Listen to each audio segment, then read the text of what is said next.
Assalamu alaikum rahmatullahi wa barakatuh. My name is Lorn.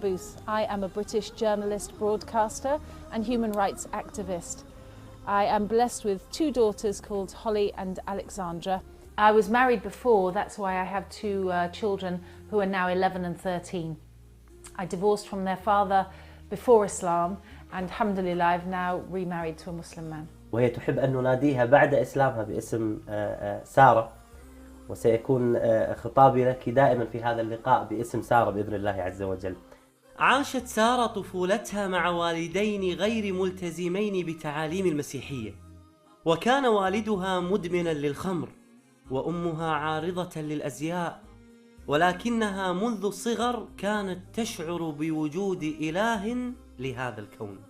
From the age of 5, very small, I loved to pray. I loved to speak to God. I knew in my heart there was one God. Not three gods, not two in one, not all of these one. But as you grow up in the West, how do you keep that connection in your heart? بدأت قصة أختنا سارة مع القرآن في فلسطين حين زارتها زيارة صحفية، فوجدت القرآن موجود في كل بيت. So there I met people living in poverty who were living under occupation. There I met mothers whose children were crippled, dead or in prison. But there I did not meet hopelessness. I met people of hope and people of warmth and people who had more joy in them than I did. And the thing I noticed in every house was the book. The book was there. Okay. And the Quran was always on a special place, or they'd say, look, our book tells us how to behave. So I came to feel that this book was a guidebook to being good. And I knew that I was not a good person at that point. I thought this book, the Quran, must be a guidebook to helping others.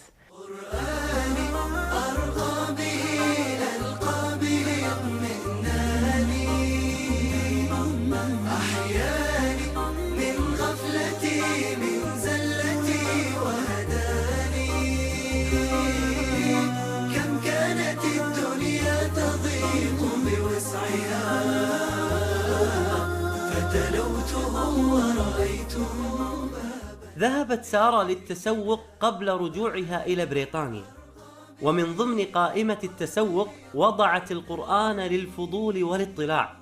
اشترته وعند رجوعها إلى بيتها فتحت المصحف. Remember that in 2006 I was drinking, smoking, very selfish, hedonistic. And I opened it with, let's have a look, arrogance. Not peace, I came to arrogance. And I read this.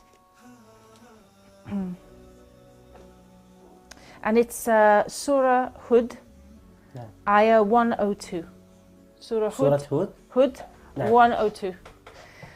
Thus much is the punishment of God your Creator, when He overtakes the towns whose inhabitants have proved themselves to be wrong-headed and wrongful of actions, and grow daily more and more wicked. The divine act of overthrowing the wicked is indeed painful and terrifying. Whoa, I was scared. وكذلك أخذ ربك إذا أخذ القرى وهي ظالمة إن أخذه أليم شديد.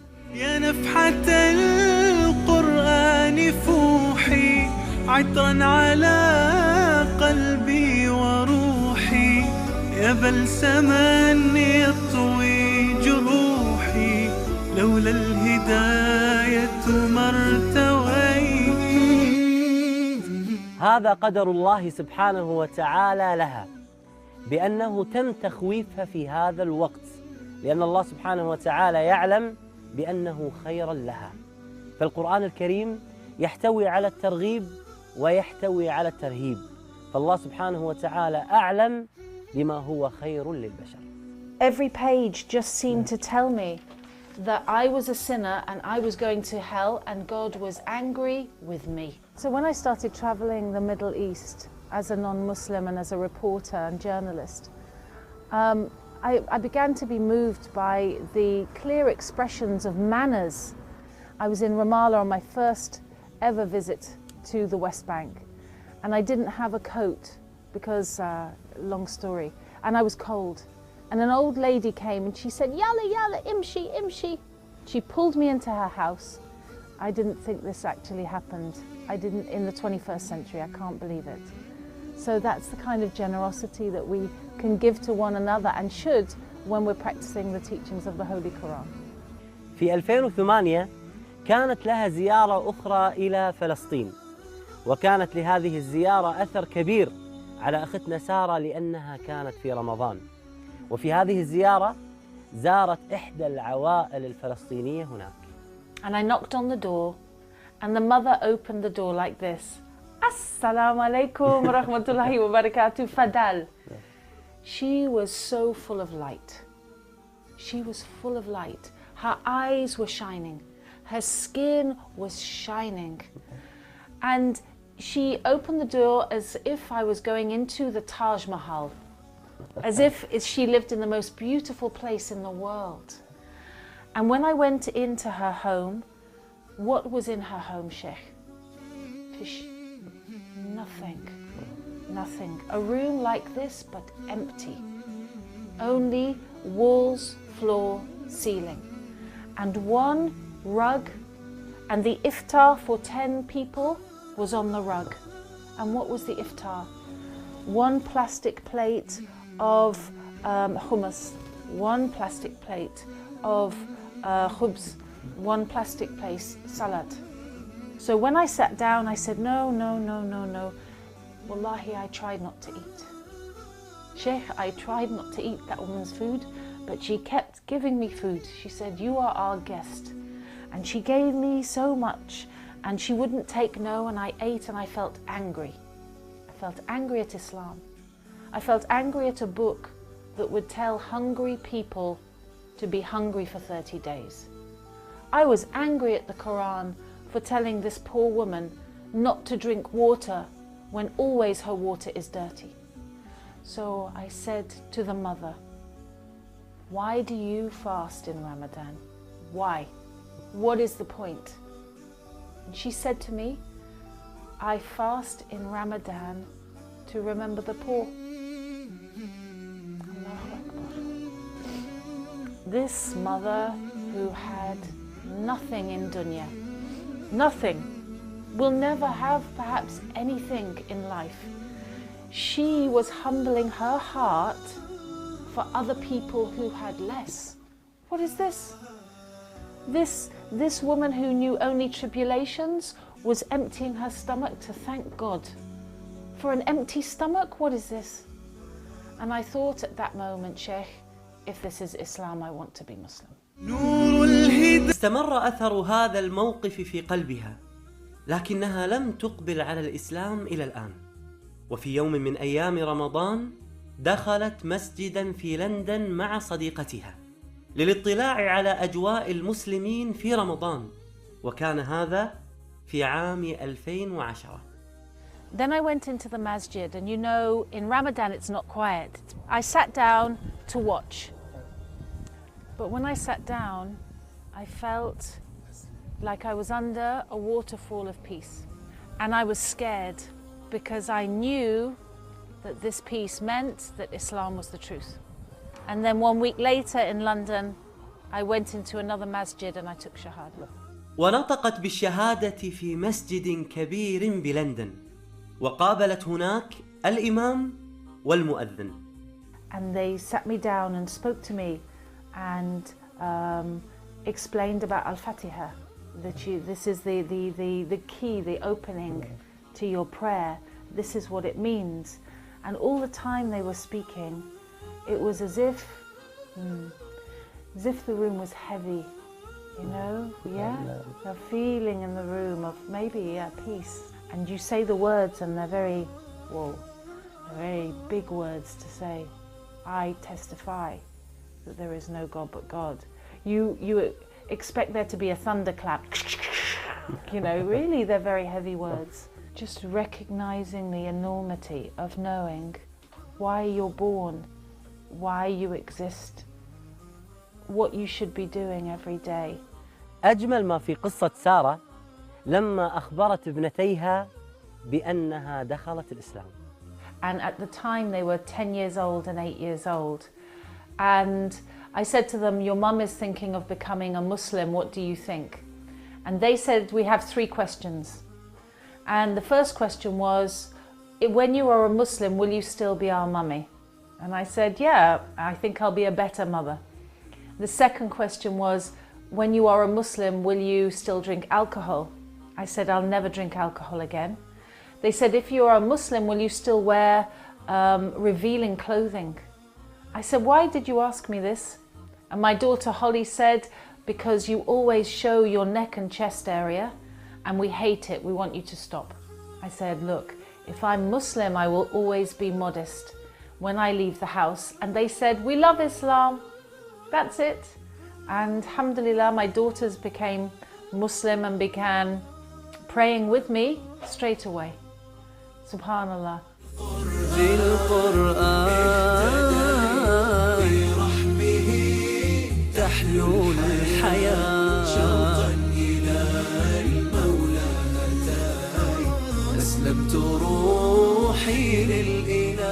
بعد الإسلام رجعت وفتحت المصحف بمرات وكرات كثيرة وعديدة.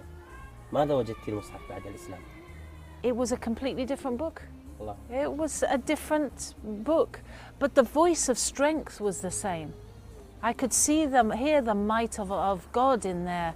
I could hear the sternness and the risk of retribution, but now came the beauty. Now came the chance of Jannah. I just had to change. Allahu Akbar. أنت ما شاء الله من عائلة رئيس الوزراء البريطاني السابق توني بلير كان متزوج أختك، وهذا له مكانة اجتماعية كبيرة على أختك وعلى العائلة.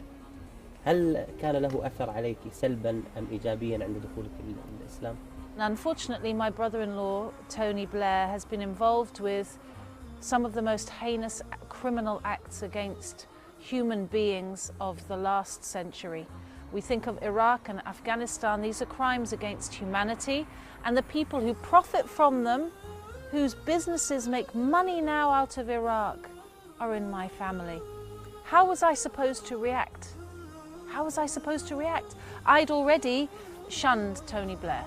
I said, khalas, no, this is no good. On a political and human grounds, this is no good. But then I said my shahada, and everybody said, you know, Allah tells us don't break relations, be kind. And when I read the ayah that said very clearly, no, if your family go beyond justice, that's the line. And if you are being unjust, you have to look at yourself as well. And I felt relief, and I thought, right, I do not have to accept injustice while it's being done for whoever does it, however powerful they are and however close. سبحان الله، هذه الآية اللي ذكرتيها سبحان الله في حياتك، مهما كانت شخصية الإنسان ومهما كانت مكانة الإنسان، الله سبحانه وتعالى ذكرها في سورة النساء: يا أيها الذين آمنوا كونوا قوامين بالقسط شهداء لله ولو على أنفسكم أو الوالدين والأقربين. أصبحت قراءة سارة للقرآن مختلفة، مع أنها لا تجيد قراءة اللغة العربية، ولكن رسائل القرآن تصل مباشرة إلى القلوب. If I leave the Quran for 2 days, there is a sharpness to life. It's like kind of walking on glass. Like things will get to you, things will stab at you in a small way, but you know, you'll be affected. I will be affected by things directly. الله سبحانه وتعالى يقول: الذين يأكلون الربا لا يقومون إلا كما يقوم الذي يتخبطه الشيطان من المس. So, Sheikh, it's an odd choice to choose a fairly unspiritual, very practical verse in the Quran. I know, you know, most people were drawn towards, I want to read about what Jannah is about, or I want to be afraid of hellfire. But when I first read this, it's incredible because it was in 2010 when we were talking about the world banks crashing, when it looked like American finance was finished. Today, all of the world is touched by riba. Kuwait is touched by riba. Muslims are touched by riba. Everything that we buy, somebody, the shopkeeper is selling it you with riba. Allahu Akbar. How do we cleanse ourselves? Riba is devouring the business world. It's devouring humanity. It's making us slaves. We are slaves because of riba. We are abid riba. ثبتني يا الله على طريق الهدى فكل ما أخشى سوء الختام غدا. You're probably wondering about people like me who've come to Islam, and I'm telling you, 3 years ago I was not in hijab. 3 years ago I was not going to be Muslim. Let me ask you this. Would you buy a car of someone who hated cars and preferred bicycles? Or would you go to an expert in cars? Don't seek out messages from people who've already decided they hate Islam. Go to a masjid, speak to an imam, go to the Quran yourself, and most of all, ask God for guidance to the truth. That's all, and may the truth find you. أختنا سارة، شكرا لك من القلب. أنا وفريق العمل أريد أن أعرف أمنية أختنا سارة. I have a very small charity called Peace Trail in the UK, and we are determined to work in the area because it says in the Quran, take care of the people around you first. You know, my heart is in Gaza, but my life is here. Allah has put us here to make a difference. So we've been looking for a while at buying a house to look after between 6 and 10 sisters and their families, because these revert to Islam. There's many now. 5,000 Muslims coming to Islam every year, and the sisters, wallahi, they're struggling. Sometimes they are abused by their new Muslim husbands, may Allah forgive us all. Sometimes their family kicks them out and they have nowhere to live. And the new community, Sheikh, we're not looking after them properly. And it breaks your heart when the new sisters, they go to the church and the church looks after them. So I ask Allah, Allah provides everything. بعد أن علمت بأن موقع نون سيساهم معها في مشروعها الدعوي فرحت سارة فرحا لا يوصف. Sheikh, are you serious? Are you serious? نعم بإذن الله عز وجل. Do you know how much this means? That there are sisters who are leaving Islam right now, and some of them have gone into prostitution and gone into drugs because we have not had this happen. And we know families right now who can move into this house. And, you know, before we finished this interview, I asked Allah, before you told me this, I said, Allah, please provide for these sisters. And you've just said this, and I can't believe it. Allah, yes, I can. I can. I'm amazed. Wallahi, literally, when I made dua upstairs, I was asking for help for this. And subhanAllah, this is great news to support our community here. Wallahi, may Allah, I thank Allah.